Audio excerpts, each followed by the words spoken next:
and the nature of those questions.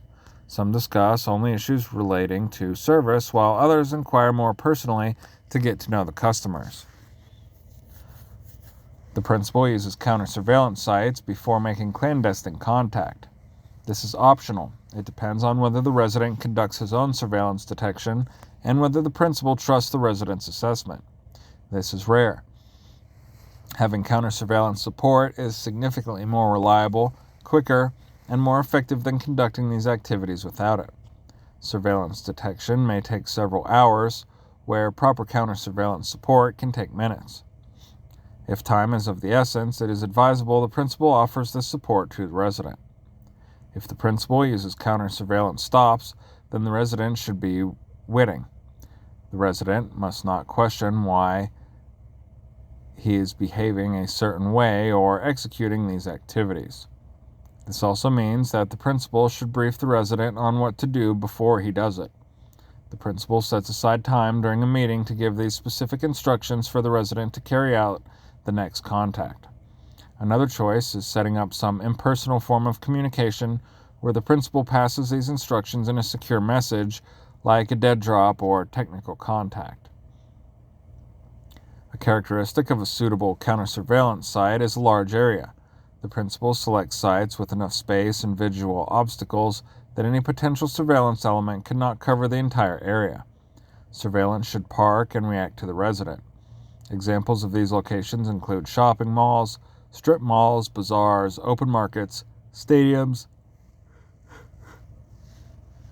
coliseums, large museums, prominent and populated parks or attractions, and commercial zones. It should include a few locations to set up observation posts to watch surveillance as they react to the resident's movement and behavior without the principal needing to move from his observation posts. Within this large area, the principal selects a contact point where the resident waits for the principal to approach after executing the counter-surveillance route. The resident should wait at this location for no more than a few minutes. If the principal finds potential surveillance, a waiting resident may be an indicator that the adversary's suspicions are correct. Normal behaviors of others who frequent that location define what a suitable wait time is. The resident must not wait 30 minutes to make a contact when other people in the area are waiting at most 5 minutes. Likewise, the resident should not leave after 30 seconds when everyone else stays a minimum of 20 minutes. The 80% rule applies. The behaviors of the principal and resident should fall within the middle 80% of the behaviors of everyone else.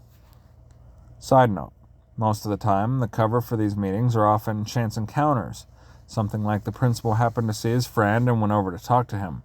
Some may feel the more the principal uses this cover, the flimsier it becomes. However, the principal assesses inquiries about the relationship and the circumstances of the inquiry. If anyone asks about a relationship's nature more than once, the principal must assess the security of the operation immediately. It may be that either the selected locations are not suitable, or that the operation is in jeopardy and the principal must end it.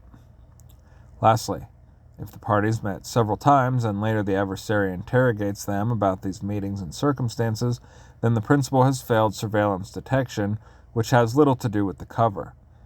Not only has the adversary successfully seen meetings, but the principal did not protect against it.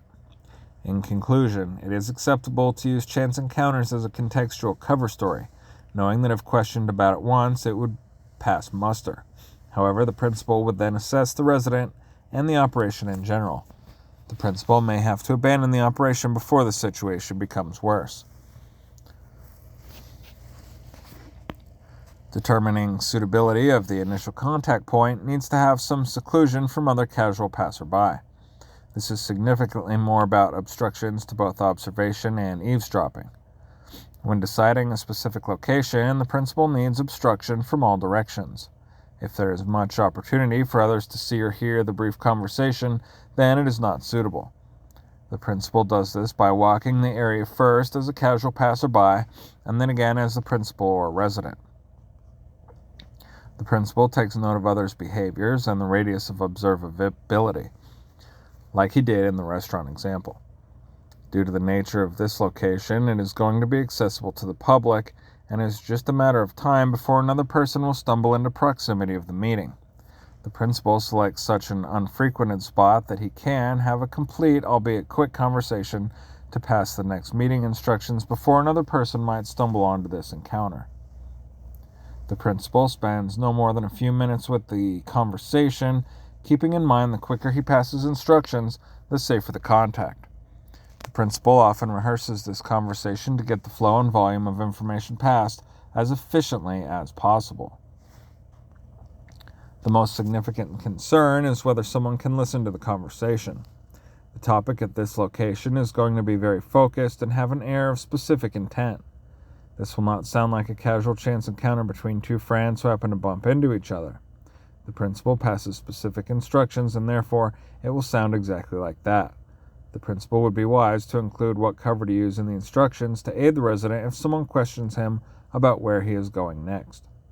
The principal should name an alternate location in case someone is occupying the primary location or it is otherwise unusable. The principal schedules the alternate contact no more than a couple of days from the primary contact, preferably within 24 hours. If people occupy both primary and alternate locations, then the principal has either not properly assessed the suitability of the site or some inexplicable circumstances arose. The principal should cancel this meeting and try again at a future time. While the logic behind the meeting may be flimsy, the cover or the natural patterns which the resident relies upon should not. It is crucial that the general area and the specific point within it fit so well with the resident that if he is under surveillance, then they will not recognize it as a planned meeting. If the meeting is at a specific store, then it should be one that the resident would frequent or need. The principal must not send a resident into the business card section of an office supply store if he has no intent on starting a business. Furthermore, the principal should not instruct the resident to say such an arbitrary cover. If the principal desires the resident to go to a business card section, then the resident would need a catalyst to want to start a business and then follow the logical steps for someone who is considering such a venture. The resident would need to research, express this idea to, and accept advice from the people he trusts. Then, after he reaches a point where he needs business cards, would he go buy some? This is important because lackadaisical covers are exactly the flaws surveillance look for, and if there are inconsistencies in cover and personal circumstances, the adversary will know that the resident is working with the principal who does not do his job well. The resident should do what it appears he is doing after the contact. If he goes in to buy something, especially if it is inexpensive or needed, then he should make the purchase. Otherwise, it may be obvious that he just went there to briefly meet someone. The principal should consider giving the resident money for the purchase beforehand or reimbursing him for the purchases after as a sign of goodwill, so as not to become a burden on the resident. Quantifiable characteristics of this initial contact point include population. The principal should research the demographics of the population in the area. This location should afford a sense of normality for both principal and resident. The principal neither selects an area that is of one ethnicity, class, or gender, which conflicts with either parties, nor one that would be odd for both parties to meet. Obstacles. The principal quantifies the objects and characteristics of the site that offer obstruction to others in the area. If the principal cases an aisle, he notes the shelves or walls that seclude this point from the rest of the populated area, and how well they give obstruction from that specific spot. Traffic. If at any moment the principal sees or hears someone from a direction who is acting normally, there is no obstruction from that direction. If there are intermittent periods of seclusion, the principal notes how long these periods are. The principal may loiter without being obvious to note these characteristics. If there is a frequent traffic in an area because it is popular, then the principal should reconsider using it. The traffic should be infrequent, yet predictable, and the time between passerby should be long enough to pass instructions. This will help mitigate accidental discovery of the brief meeting. Lore. The principal must name what it is about the spot that draws the principal and the resident to it in the sense of a cover story. The principal notes what purpose it would serve for the resident to spend time there. This ties back to the natural patterns or motivations for which the resident is known. This cover must be logical, well-known, or easily understandable by potential surveillance. Time. The principal notes what an acceptable amount of time is for that specific point. If it is a matter of deciding a purchase, the principal notes how long the average patron spends deciding such a purchase.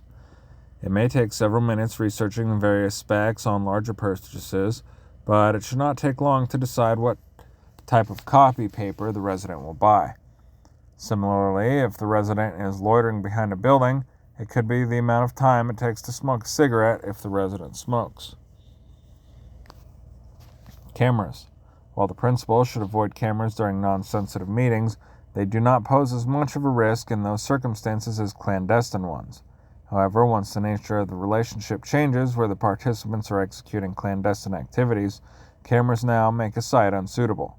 After this point, any surveillance would target the resident. It is one thing to have witness testimony or even a sketch artist, an extreme example, but that is still not as reliable as photographic or audio proof the two parties met. Furthermore, the cover would be easier to defend if there was not such evidence. The semi-secure location is where the principal holds a sensitive meeting. The requirements for this type of site are access control from the public, defensible with covers, at least some level of anonymity, and conducive to bring whatever needed equipment for that meeting. Access control means the principal solely decides who can enter the room or area of the meeting. This usually means there are walls and doors, and those doors have locks the principal controls. Some VIP sections may offer some seclusion, but if servers or hosts still frequent the area, then it may not be suitable. It is suitable for managers and owners to keep a form of access for pressing or emergency circumstances. Regardless of access control, the principal should still behave like any other normal person, doing whatever aligns with the cover. If someone knocks at the locked door, the principal answers. The principal has a system in place to briefly conceal the tangibles and a procedure in place to change discussion topics and behaviors. The principal avoids attracting the attention of others, and if he does, he tries to stay in their short-term memory. The principal must only select locations the cover supports. The principal supports the appearance of whatever he is trying to portray. Beneficially, meetings for pleasure and business are common, so many prominent establishments accommodate. Hotels are not just for sleeping, as many business-focused hotels offer rooms for rent by the hour for private meetings or small conferences. Again, this needs booking and payment. The principal considers dates and times of popular events or seasons, as the cost of rent may increase due to higher demand. Anonymity is more about hiding in plain sight than trying to prevent any records. If an investigator starts looking and finds data from a hotel, the principal has a cover. It is more desirable if the hotel accepts methods of anonymous payment, but it is not prohibitive if they do not. A part of casing is to name these types of locations. Even though the world is transitioning more to electronic payment, many parts of the world still use cash. The reason many lodgings prefer credit cards is because they can charge more for damages sustained during the stay, and it is much easier for bookkeeping. The organization may waive this if the principal rents a meeting room for an hour and present himself in a professional and respectable manner. These semi-secure meetings are to further the operation.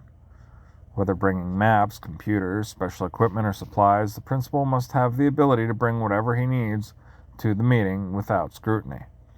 The principal tests this by bringing comparable items while casing. For example, if the principal needs a hard shell container for transportation, then he brings one full of props, which both support his cover and is logical to transport in such a container. Then if someone enters the room to look around or shows interest in what the principal is doing, regardless of their pretext, the principal should find another location. The principal performs validation to ensure the assessment of a site is still correct. If the operation will last for a great duration, then the principal may case sites that he will not use for some time. The principal uses validation when he chooses a site from a site bank that was cased a while ago. He makes sure it is still suitable. Businesses come and go, change their hours, change their theme or clientele, renovate, and so on. An establishment that once left their customers alone may change their policy to offer more service during private meetings. Validation is just recasing the location. The principal goes through the same steps again with testing reactions to his possessions, watching the behaviors of staff and patrons, confirming payment options, noting observability and eavesdroppability, and so on. The principal must be sensitive to changes and does not hesitate to think a previously suitable site as unsuitable. While this does create more work, it may be the difference between success and failure. The principal tries to do everything with the least number of trips possible. He does not want to become a regular and thus identifiable upon arrival for the clandestine contact. However, the principal considers every avenue, which includes understanding the perspectives of potential surveillance, casual passerby, the principal, and the resident. Assessing these activities and routes all at once might be too much for a normal person. If it is, then the principal breaks casing into manageable parts. Validation does not need to be as in-depth as the first casing. Rather, the principal just ensures the same features that made the site suitable have not changed. Execution is following the plans and routes named while taking into consideration the strengths and vulnerabilities found in casing. During the casing, the principal finds other avenues for the contact. If there are only 3 acceptable transition points, 3 foot routes from the transition point to the contact point, and only 1 suitable contact point, then the principal does not deviate from those. If at any time of execution something happened to the contact point and the principal has not found a suitable alternative, then he aborts the meeting and the parties move on to a backup.